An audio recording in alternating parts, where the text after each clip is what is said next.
Welcome back to Global Value. In today's video, we're going to be performing a fundamental stock analysis of Wells Fargo Company, ticker symbol WFC. Wells Fargo is a systemically important American bank. It's one of the largest banks in the United States.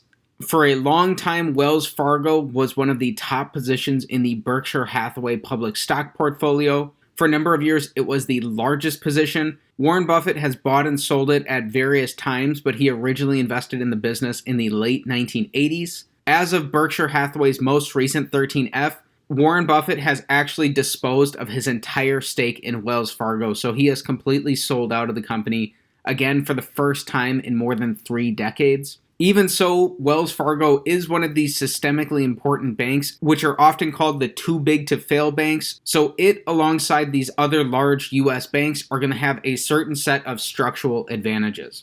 Part of what really soured Warren Buffett on Wells Fargo was their fake account scandal that came to light in 2016, and Wells Fargo has had to deal with certain banking regulations and certain caps on their assets.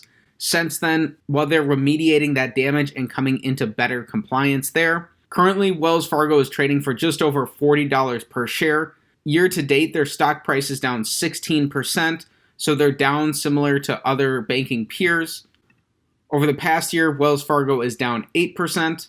Going back 3 years, they're down 6% compounded annually. Over the past 10 years, they're only up a little under 2% compounded annually. And going back 17 and a half years prior to the global financial crisis, Wells Fargo has only returned about 1.5% compounded annually. Keep in mind that this stock price return is not including the dividends that they pay out. Wells Fargo is one of the largest banks in the United States with a $152 billion market cap. For some more background about the business, Wells Fargo is one of the largest banks in the United States with approximately $1.9 trillion in balance sheet assets. The company is split into 4 primary segments: consumer banking, commercial banking, corporate and investment banking, and wealth and investment management. It is almost entirely focused on the United States. The company also offers brokerage and internet and mobile banking services. Wells Fargo Company was founded in 1852 and is headquartered in San Francisco, California. For our fundamental analysis, we're going to be performing our very own 10 Towers banking analysis. The 10 Towers analysis is based off of key banking metrics, matched up with the outline of the 8-pillar analysis popularized by Everything Money, but geared specifically toward banks. In my own research on banks, I wasn't able to find a beginning and holistic analysis that was focused on banking fundamentals, so I created my own, and we're using that today. Keep in mind that this video is about learning in public. I'm not a banking expert, and I would love to hear recommendations of how to improve this analysis over time to deliver the very best banking analysis that we can. So without further ado, let's get into it. Starting off with tower number 1, we want their average 5-year PE to be below 12.5 to trade in line with banks' historical industry averages. So currently, Wells Fargo is trading for 8 times earnings. Over this time frame, they got all the way up to trading at 113 times earnings in 2021. They also traded as low as 6 times earnings. However, averaged out, they're trading at 21 times earnings. So that's going to be an X to start off on tower number 1. Tower number 2, we want their average 5-year return on equity to be above 9%. So in 4 out of these 5 years, Wells Fargo delivered above that metric. However, in 2020, they were only able to deliver 2% returns on equity. So a hallmark sign of a great bank is that even during the worst times, they're still able to earn respectable returns on equity. And unfortunately, Wells Fargo had a pretty subpar return on equity during the initial phases of the global pandemic. So that's not a great sign here. However, averaged out over this time frame, Wells Fargo is returning about 9.4% on equity, so just over that metric we're looking for, and that's going to be our first check today on tower number 2. Tower number 3, we're looking for 5-year revenue growth. So Wells Fargo has actually seen their revenues decrease over this time frame. In 2017, they earned about $86 billion in revenue, and that decreased to about $83 billion in 2021. They went all the way down to $60 billion of revenue in 2020. That is going to be our second X of the day. Tower number 4, we're looking for 5-year net income growth. Banks are ultimately going to be valued based on their net income. Again, here, Wells Fargo's net income has decreased from $22 billion in 2017 to just about $21.5 billion in 2021. So not a lot. However, in 2020, they only brought in $3.3 billion of net income. So again, 2020 was an extremely rough year for the business. Banks are ultimately going to be valued on their net income. So in an average year over these past 5 years, Wells Fargo is earning just under $18 billion per year. Put that number in the bank for now, but we'll be using that later on when we're evaluating how the business's market cap compares to their ability to produce net income. But again, that is going to be our second X in a row and our third X overall out of 4 towers on tower number 4. Tower number 5, we're looking for 5-year deposit growth. Deposits are the money that a bank takes in, which they're paying interest on. Ultimately, a bank lends out their deposits. Banks earn income on the spread of the interest payments that they're paying on deposits versus the interest payments that they're taking in after making loans. So Wells Fargo has grown deposits from $1.3 trillion in 2017 to just under $1.5 trillion in 2021.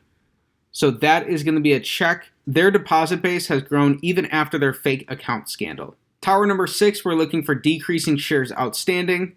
When you purchase a share of stock, what you're really buying is a fractional ownership percentage in that underlying business.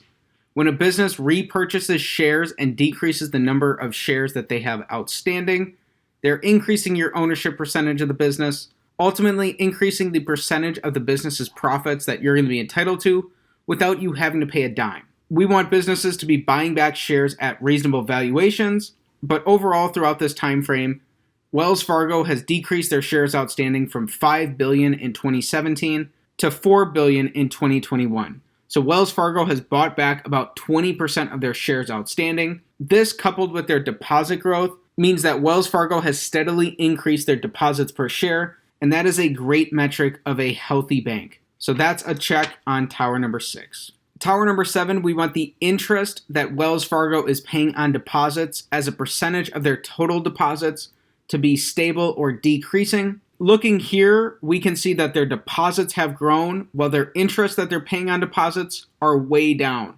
Ultimately, deposits are a bank's main source of funds. This means that Wells Fargo's source of funds is very cheap and has gotten cheaper over this time frame. So as banks are a commodity business, if a bank is able to pay out interest on deposits divided by their total deposits, that's a lower percentage than their competitors, then that bank potentially is going to have a low-cost producer advantage in this commoditized banking industry. So this is a very good sign here for Wells Fargo on tower number 7. Bear in mind that the interest that banks are going to pay on deposits is going to fluctuate somewhat with the federal funds rate. Tower number 8, we want their percentage of non-interest expenses divided by their total deposits to be stable or decreasing. This tower is referred to as a bank's efficiency ratio. It ultimately measures how efficiently a bank is able to conduct its operations by keeping spending on overhead and the cost of running branches down relative to their total deposits. So for tower number 8, their deposits are up slightly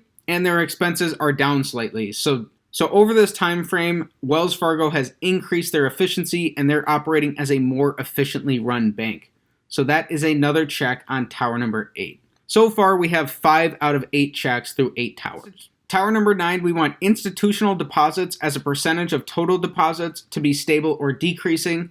Ideally, we want this number to be as close to 0 as possible. The reason for this is that it's easier for institutional deposits to leave a bank than it is for the same amount of retail deposits to leave that bank. We want a bank's deposit base to be as close to 100% retail funded as it can be. This is ultimately going to help the bank maintain a safer deposit profile in times of economic hardship.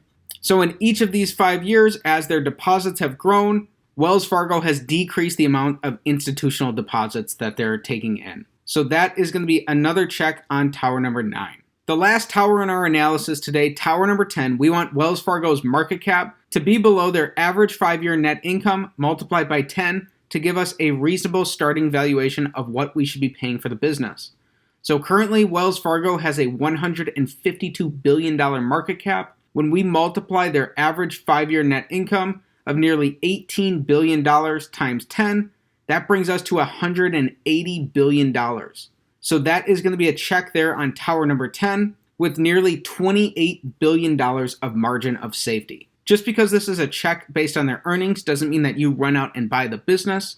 This type of analysis should be considered holistically and really serves as a beginning starting point to understand if it's worth your while to do further due diligence and learn more about the business. The very best way to dig deeper into a business is to read through the business's filings, dive into their 10Ks, read through their annual reports, and try to understand the business inside and out, ultimately coming to your own independent conclusion of whether you should invest into the company or not. This analysis is not financial advice, and it should not be misconstrued as a buy or sell recommendation of Wells Fargo. Here we're looking at Wells Fargo's dividend profile.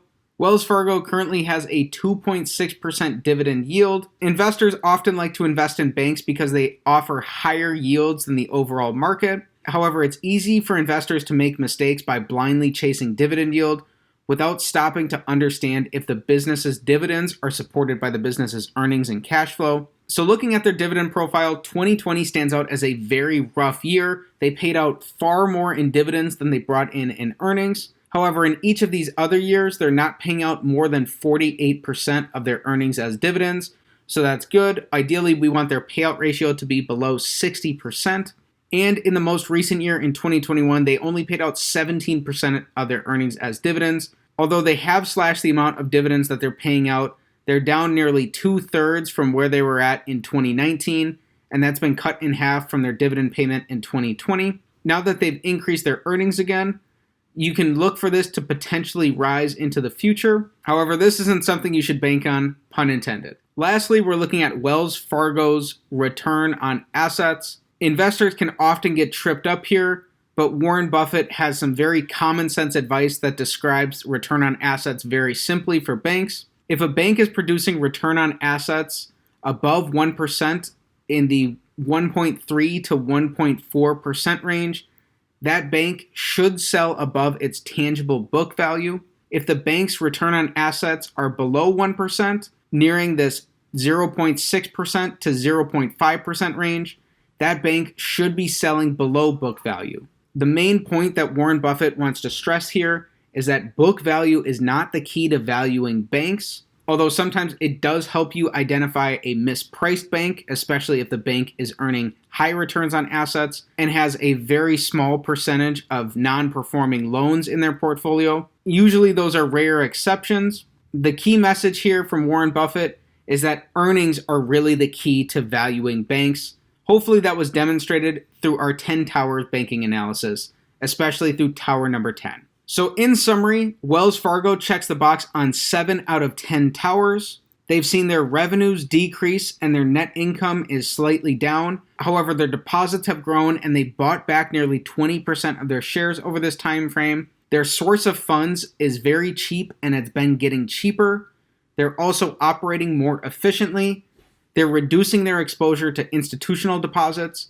And based on their ability to produce earnings, it looks like the bank has a margin of safety relative to their current market cap. So again, this type of analysis is a holistic starting point. It's not financial advice, and you want to make sure that you do your own homework before considering investing into Wells Fargo. So that's it for today's 10 Towers fundamental banking stock analysis of Wells Fargo Company, ticker symbol WFC. If you enjoyed today's video, please be sure to like the video, subscribe to the channel for more stock analysis videos, and comment down below what business, bank or otherwise, that you want me to take a look at. Wells Fargo was a subscriber request, so comment your businesses down below and watch them come to life as videos. Thanks for learning about Wells Fargo with me today, and have a great day.